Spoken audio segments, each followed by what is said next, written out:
starting at a very young age. I was exposed to pornography, and that became this part of my life that, I hated and I felt so terrible, but yet I kept going back. And starting about middle school, I started engaging in relationships that crossed many lines. And looking back, I know that I was just seeking love. I was seeking validation. I was seeking acceptance. And yet, every single time, I was left feeling so empty and so full of shame and just completely hating myself.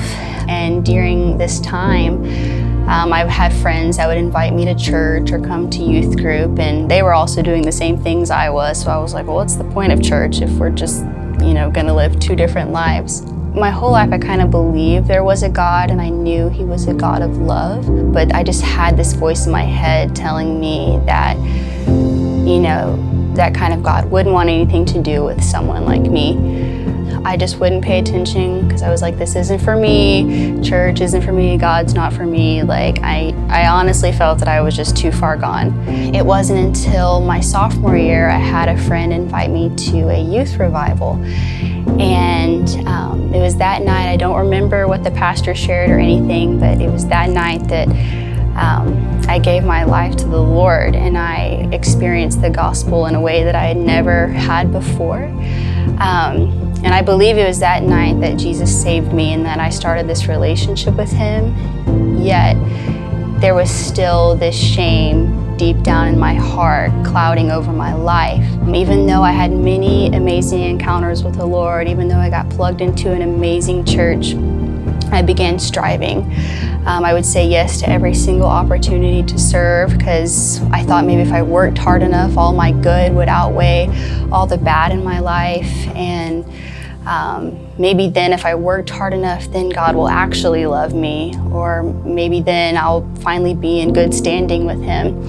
But I just still felt so empty. And it wasn't until the summer before my senior year of high school, I went to this youth camp, and I had been to a couple camps before, but it wasn't until this one where I truly felt changed. It was the last night of camp. The pastor, I don't remember the message he preached that night either, but he gave an altar call at the end and said, if any of you want to accept Christ, or if any of you just want the Lord to speak to you, come down to the front.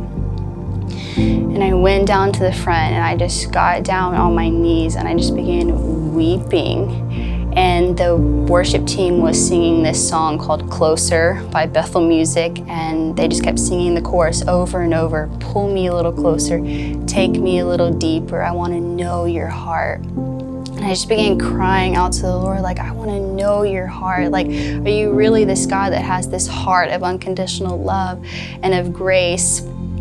I want to know what your heart is for me.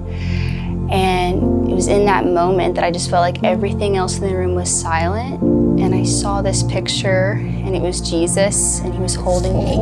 And He never took His eyes off of me. And it was in that moment that every lie that I had believed about myself, that I was worthless, that I wasn't forgiven, that God didn't love me, just completely was silenced in that moment. And I finally realized who I was and who God created me to be. And I left that camp completely changed, completely free. And since then, there were times that I've let shame speak a louder word in my life. But during this time, I was also led to confess this part of my life with some leaders in my life. I had a mentor in my life at the time, my pastor at the time, and just sharing with them, bringing that out into the light and having them pretty much echo what the Lord was speaking to me, just showed me that God could even speak to us through people. And they just reminded me of who I was and who God was.